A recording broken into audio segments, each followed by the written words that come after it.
Welcome to Joshua Davidson Therapy. I am Joshua.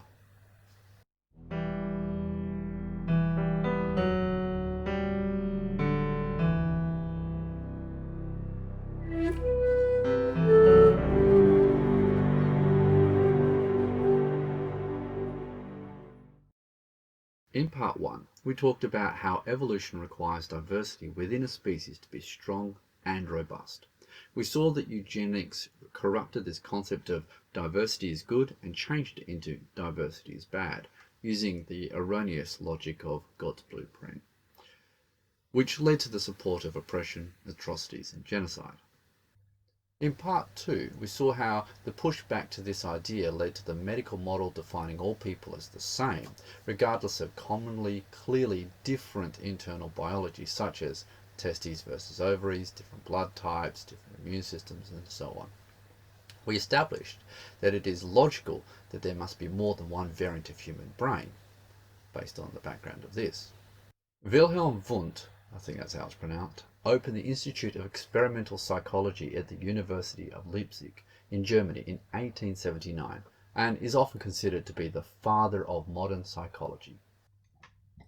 However, the guiding cornerstone of Western psychology is the DSM, the USA's Diagnostics and Statistics Manual of Mental Disorder.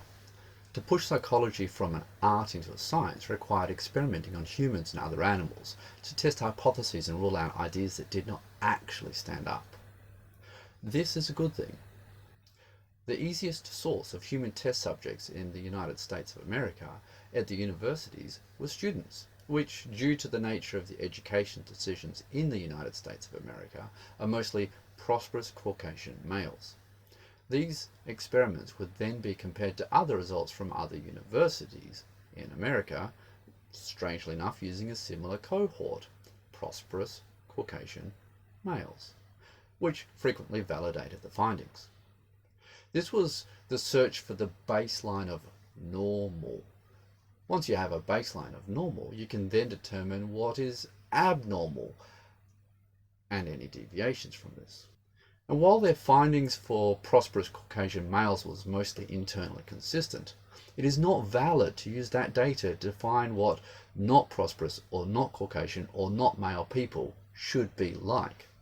These findings reinforce the idea that money is God's blessing, that white is better, and that males are superior to everything else. The consequence of the prosperous Caucasian male being used as the baseline is that being impoverished or not white or not male makes you lesser. We talked in part 2 about the scientists are humans first and have to work past their own biases. This is an example of that bias. At the time, it was commonly regarded that being rich, white and male was the right way to be, and anything else was wrong. So the science, by this bias, reflected that. To give you an analogy, if I wanted to know what the contents of my fridge are from a random sample, I would assume that my fridge contains frozen potatoes cut up into a long rectangular strip, chips. While this might be true that my fridge is full of this, it probably isn't. If the baseline is chips, that is, chips are normal or typical fridge contents, then all of the other vegetables and other things such as soft drinks are anomalous and therefore are abnormal or atypical food found in my fridge. Scientifically, normal is just the most common example you find in the place that you are in, or perhaps the place that you are looking. Consider currency. The most common currency I find around me is Australian dollars. It seems to be everywhere that I look. Each store accepts it and only gives it back. Based on the old psychological way of defining mental health, anywhere I go in the world that doesn't deal in Australian dollars is irregular. It's abnormal or atypical. Clearly, this is wrong. Each local area, aka country, has their own financial system which is valid for there, and me trying to use my Australian dollars as there is me trying to push my assumptions on the local system, and it is wrong to do so. So while prosperous Caucasian males may react, behave and have basic systems that they are fairly common amongst other prosperous Caucasian males. To compare everyone else in the world to them as the default is weird. Yet that is what we seem to do. Abnormal psychology was based on those in facilities who were admitted due to being distressed, dangerously dysfunctional, or a danger to themselves or others. Our jails are full of people who would not be there if their mental health was better. Categorizing people based on their distress has merit for treating that particular distress, but when the category of distress is then used as a label for the person as an illness, that is an error. The World Health Organization is a specialized agency of the United Nations responsible for international public health. They have been working on turning various health knowledge into globally applicable formats. While the World Health Organization has made some excellent progress with this, they still have a long way to go. Judy Singer, a fellow Australian, created the counter to the neurotypical versus neuroatypical dichotomy in mental health in 1990. She called it Neurodiversity, and her goal was to shift the idea of one baseline for how brains work into recognizing that there is a diversity of human brains that are all valid. Putting this back in terms of money, recognizing that other forms of currency work fine so long as you know how they work, we can then pay with cash or credit or debit or crypto or barter or so on, so long as everyone agrees. It recognizes that different countries will have different values and methodologies and that they all work, but that some adjustments need to be made when mixing them together. There is no master currency and no normal currency, just the locally dominant currency. While Judy Singer identifies as someone on the autism spectrum, and the Autism Association was quick to adopt the term, autism is not the only brain type that is neurodivergent to normal. Let us take a brief detour down the common human bias, categorization. We like things to be in baskets that we can label. Plato, a Greek philosopher from around 400 BCE, said that the world was a reflection of forms. Somewhere there is the idea of the perfect chair, and that all chairs are imperfect reflections of this chair. And somewhere there is the perfect table, and that all tables are imperfect reflections of this table. We use it to explain why we could look at a table and just know that it's a table, and that we could look at a chair and just know that it is a chair. So far, so good. But a footstool is a strange thing. You can put your feet on it and then it is a stool, or you can sit on it and then it is a chair. But you can also put things on it and therefore it's a table? Which of these ideal forms does our footstool imperfectly reflect? A chair or a table? Or do we need to create yet another category for footstool? The problem that Plato was trying to grapple with is the problem of categories. We want categories to have nice hard boundaries. That is a chair, that is a table. And categories almost never have these hard boundaries. They're generally soft.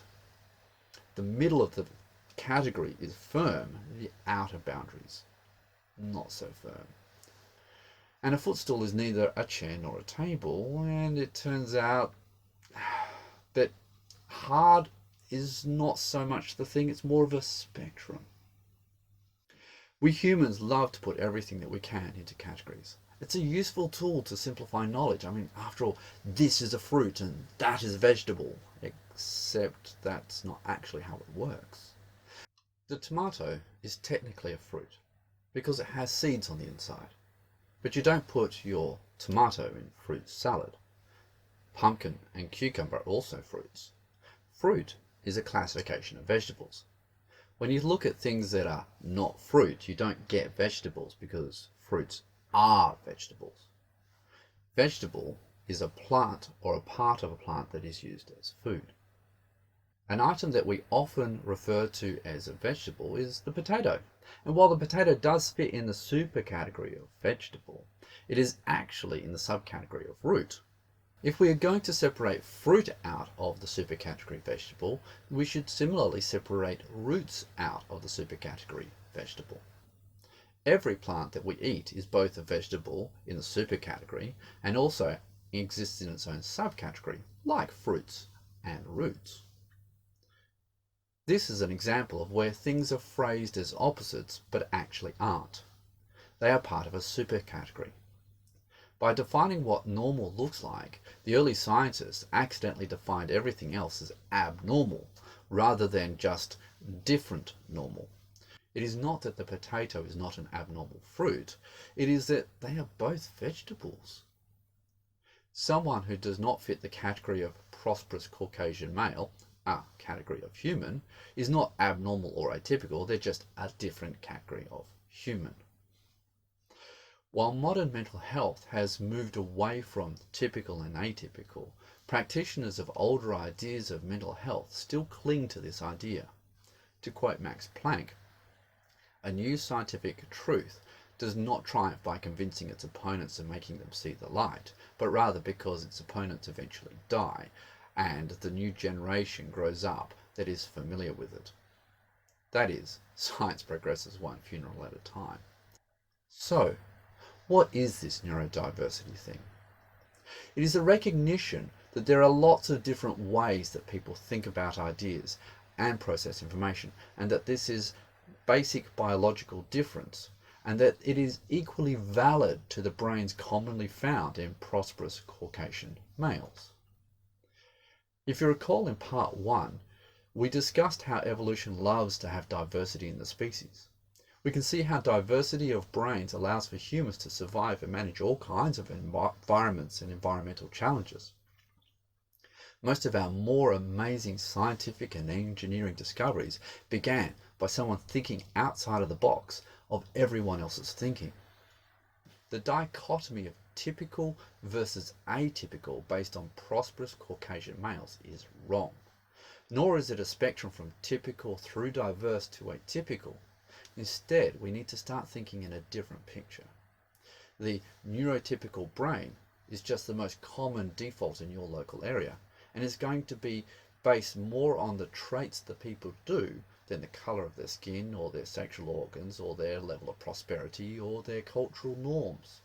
And as such, there is going to be quite a lot of diversity just within neurotypical, the common person. We are going to recognise that other clusters of traits exist, which we can slap a label on for simplicity, such as autism or attention deficit hyperactivity, or borderline personality or alternative cognitive processing, to just name a few. And that we are going to have to recognise that these labels don't lie on a single line from normal to abnormal, and that these labels are not disorders, and that these labels are not pervasive.